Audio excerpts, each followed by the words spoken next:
Second part. Mr. G Math coming at you live. Second part, part 2 of 4 point is the mean value theorem. So, for each one of these questions, we're going to draw a secant line. What does that mean? You draw a line through how many points? 2. Good. And then you're going to draw a tangent line that's parallel to it. So let's do number 10 to begin with. So draw one from A to B. So you see the A and the B, the x value, and the y coordinates that go with it. We're just drawing a line that connects them. In other words, in this case, N point to M point. Good.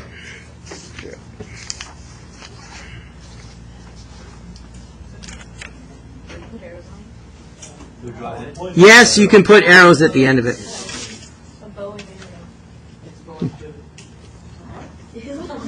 No, don't draw a bow, just an arrow.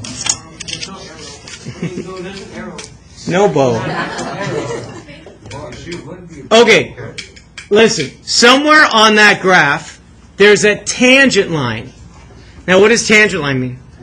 That line is only going to touch it at how many points? And it's going to be parallel to the line you just drew.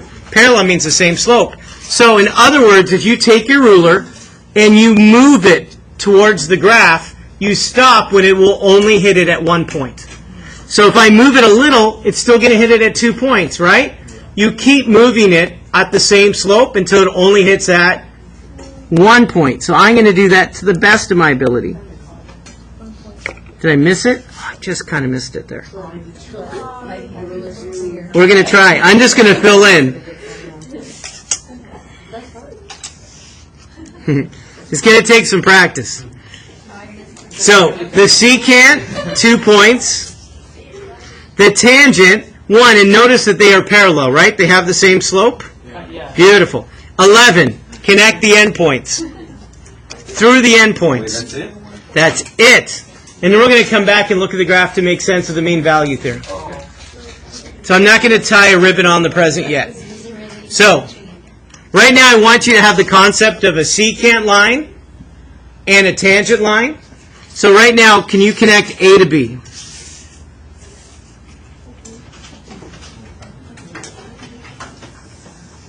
Hey, good morning. Hey, how you doing, sir?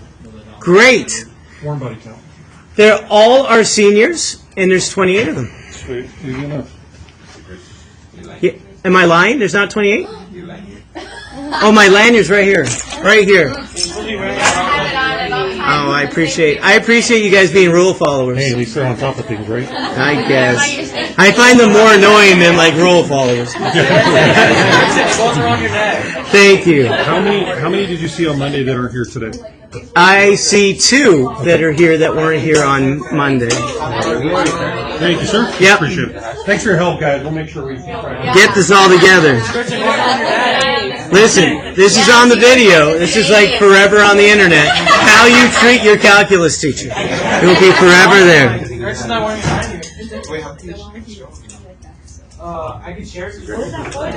Okay. So, I need you to connect A through B, and I need you to know there could be more than one tangent line that could fit. In this example, there are actually 2 tangent lines. I want you to take your ruler and then push it up and push it down at the same slope, right? And then you stop when you think it will touch it only at 1 point. So I keep pushing and pushing until, okay, I think I have it only at 1 point. Oh, that's perfect. You won't do it that well. Look at that. No, look at it. Tell me that's like a. I can see all the points. Yeah, that's like a computer did it. Yes. Oh, wow. Could you, let me show you. Could you do it like, could you find the tangent line like right here also? Yes, we're going to go the other direction. So not only are you going to go up, you're also going to push it down. Again, you're going to stop where if you drew it, it would only touch it at 1 point. What happened?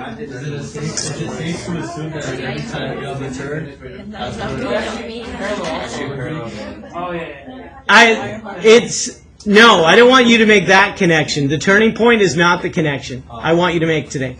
12. Can you connect A to B there?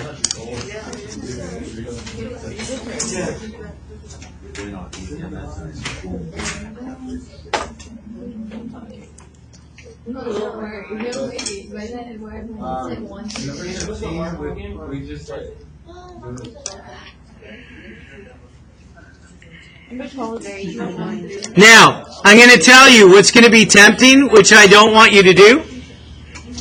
That when you push it up and push it up and push it up and so on, the one spot where you could draw that tangent line, the truth is, of course, is that the slope, the derivative at that tangent line, does not exist. So that means in our calculus definition of a tangent line, there is no tangent line here. So I'm going to repeat why there's no tangent line. Even though you feel you can draw a line that just touches the peak there, the slope of that doesn't exist because of that sharp turn or cusp, that derivative. The definition of a slope of a tangent line, right? That's a derivative. That slope doesn't exist when there's a cusp or a sharp turn like that. Oh wait, 13. You think you did this before? In your dreams? Yeah. 13. Deja vu. Okay, let's keep going. 13. Connect A to B.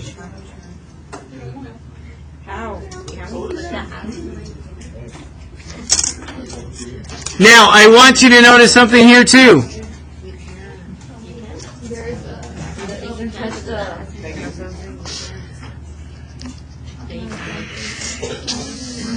If you try to take that and go in both directions, there is no tangent line here.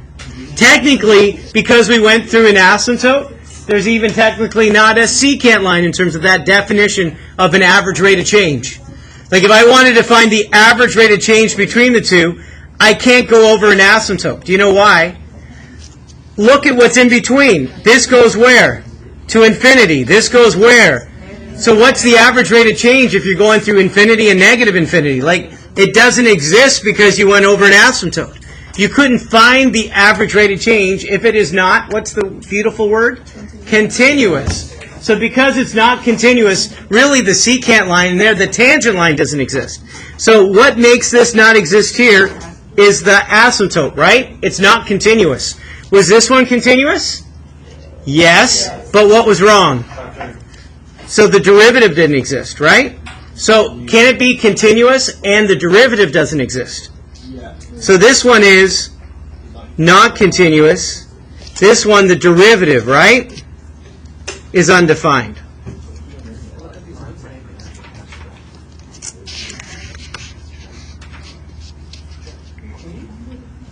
What's going to happen with 14?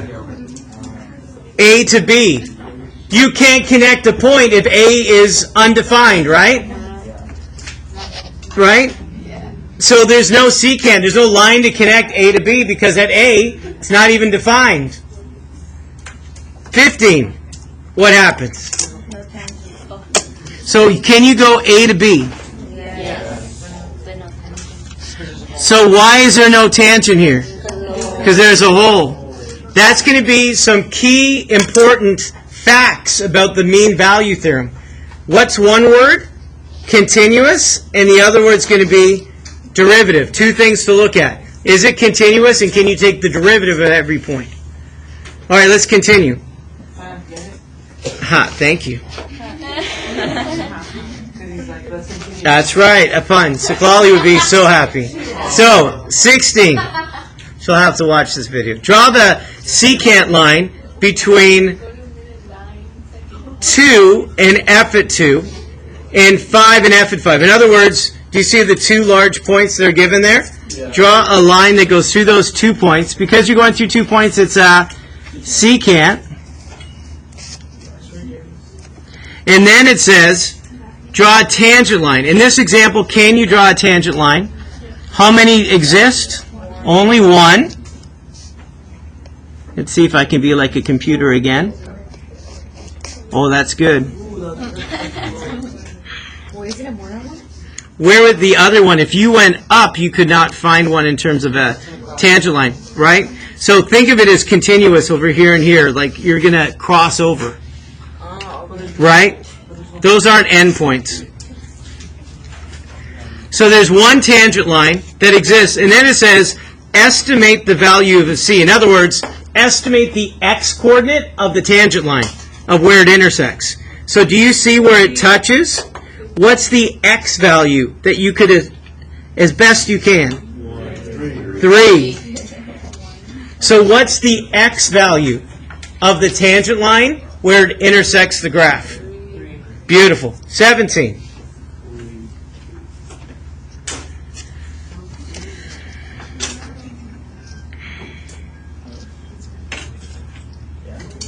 Now, I'm going to make sure you feel comfortable here. Now,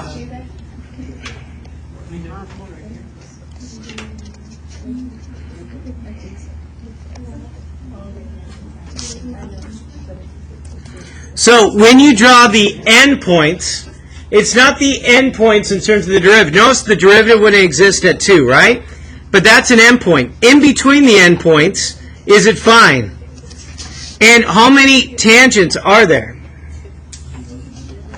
So if you just looked in that interval, right? Just that interval, you don't have to worry about the left part, right? So from 2 to 5, don't worry about this part down here. Because it's not between 2 and 5. If I just looked at that part, could you draw a tangent line? And could you draw another tangent line? And when you look at those tangent lines, what's the approximate x value of where they intersect? 2.5, 2.6, right? In between 2 and 3. How about this one right here? What would it be? Somewhere between 4 and 5. Whatever you want to say. So you're just estimating. There's no way to be accurate without an equation connected to it. Is the equation complicated? Would this one be? Perhaps. But we're not looking at it that way. We're just looking at it graphically and doing an estimate. That's why there's a fun equal sign. It's not really equal, right? It means approximately. You know, that wavy thing. 18. Would you also disregard the little tail at the end? So I'm going to connect just between the two, okay? I'm not even going to go beyond it. Just between the two. And I'm going to recognize what's to the left of it is not in my interval, right? So here, this part to the left, I'm not going to look at, okay? Just what's in my interval. How many tangents could you draw that are local? 3. One's here, and one's up here. Do you see all 3? Now I'm getting all courageous. No rulers. Here's one, here's another, here's another. And you can see those turning points, right, Jerry? Can you tell me the x value of the first one, approximately? We're not looking at what the value of the slope is, but what the x value is where the slopes match. What's the next x value, if you look at it? What's the next x value? Somewhere between 3 and 4. And the last one, what's the x value?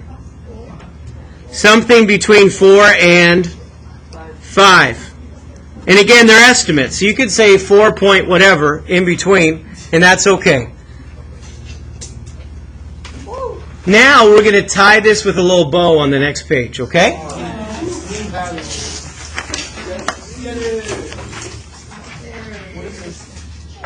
Oh, right. Here we go. So, we've talked about this already. Okay, the mean value theorem only is true when two things are present. One thing is continuous, and the other is differentiable, fancy word for derivative, right? So, in that interval, can you take the derivative of every point? Is it continuous? It has to be continuous, and you have to be able to take the derivative. Then there is a number c. This represents a x-coordinate. Somewhere between a and b. Do you see a and b as an x value? Somewhere here there's an x-coordinate in between where the slope of the secant line matches the slope of the tangent line. That's what it says. It has to be. There could be more than one place. there's at least one x value where the secant matches the tangent. So I'm going to read what it says, and then I'm going to give you a practical example of this. And yes, we did this in summer school, like before we even did these packets. Okay? So I'm going to give you a practical example. Maybe I'll go back in time and feel it through. Okay. So what does it mean informally? The mean value theorem states that given the right conditions, what are the right conditions? If it's continuous and differentiable, there will be at least one tangent line parallel to the secant line. Still, in other words, the instantaneous rate of change will equal the average rate of change at least once. That's the mean. And that's the mean. That's the mean value theorem. So here's the practical one. Let's say you drive to school and you calculate what your average speed was from home to here. And it was 35 miles per hour. The average speed, right? From home to here. That means at least once you had to have driven exactly at 35 miles per hour. It could happen more than once, but it had to happen exactly once or more. We did in summer school, right? We had that kind of example. So that's the best way I think of it in terms of that. So when you think of your average speed, somewhere along there, the instantaneous has to match the average. And it could do it more than once. That's called the mean value theorem. Mean is another fancy word for average. The average rate of change equals the instantaneous rate of change somewhere. Average rate of change is algebra. Instantaneous rate of change is calculus. Let's look at example 19. You're given a function. Do you see it together? It says find all C. When it says that, you're looking for the x-coordinate that satisfies the mean value theorem. That means at what x value does the secant slope match the tangent slope? So, how do I do that? Well, first, let's do algebra. What's algebra? F at 6, subtract. F at 3, all over. Do you remember algebra, the change in y over the change in x? Algebra, average rate of change. Algebra, find the stinking slope between 3 and 6. Yes? That's secant line. That is the slope of the secant line. Do the algebra. So when you plug in 6, what's the y value? What? What? Plug in 6. 6 divided by 6 is 1. 3 take away 1 is positive 2. Correct? Oh, yeah. Plug in 3 into the function. What's 6 divided by 3? Just listen. 6 divided by 3 is 2, and 3 take away 2 is 1. I'm just looking at the numerator. Obviously, 6 take away 3 is 3. So when I put it all together, what's the slope of the secant line? What did we just find, right? The slope of the secant line or the A-rock, right? We just did the algebra. How do I do calculus? What do I need to do? The derivative. Derivative of 3? Average rate of change, right? Derivative of 3 is? 0. Now, how do I take the derivative of what's there? Is I have to write it as an exponent. So if I write f at x as an exponent, it would be 3 subtract 6x to the... So you have to write it. If it's a fraction, you write it as an exponent. Now what is the power rule? Positive what? 6. And then what do I do with the exponent? And it becomes what? What am I going to do with these two? I have 1/3 and 6 times x to the negative 2. What am I going to do? Make them equal to each other. At what x value? This is the instantaneous rate of change. This is the average rate of change. At what x value are they equal? Are they parallel? Now we solve for x. So what's a good step to get x by itself? Can you do that? Do you know what 1/3 divided by 6 is? Do you know what 1/3 divided by 6 is? Oh, yeah, okay. Do you believe it's 1 over 18? Like 6 times 3. If I divide both sides by 6, right? It's going to be 1 over 18. How do I undo the exponent? How do I undo it? The reciprocal. Thank you for remembering. What's the reciprocal of negative 2? Negative a half. Remember, it's not opposite reciprocal. That would be the perpendicular stuff, right? Just reciprocal. So if I do the reciprocal, negative 2 and negative a half, they undo each other, and all you're left with is x. Ta-da, right? That's what we want. Now the other side. 1 over 18 to the negative a half. We're going to do this. You're going to listen, think, and all of that. The negative exponent means reciprocal. So instead of 1 over 18, it's now 18 over 1, which is just 18. So now it's not a negative exponent. Now it's a positive exponent. So the negative means do the reciprocal. So you did the reciprocal. Now do the exponent. What does the exponent 1/2 mean? Beautiful. So what, don't care to write as you know, I know it's 9 times 2 through 2. Don't do that. So if it's equivalent, you get full credit. You can only be wrong after here. So what's the C value? And the C value means at what x coordinate is the secant and the tangent have the same slope. So at this value, the secant and the tangent are parallel. That's the mean value theorem. So what can we put 9? 9 for what? The square root of 18 Yeah. is not 9. The square root of 81 is 9. 9 times 9 is not 18. Oh yeah.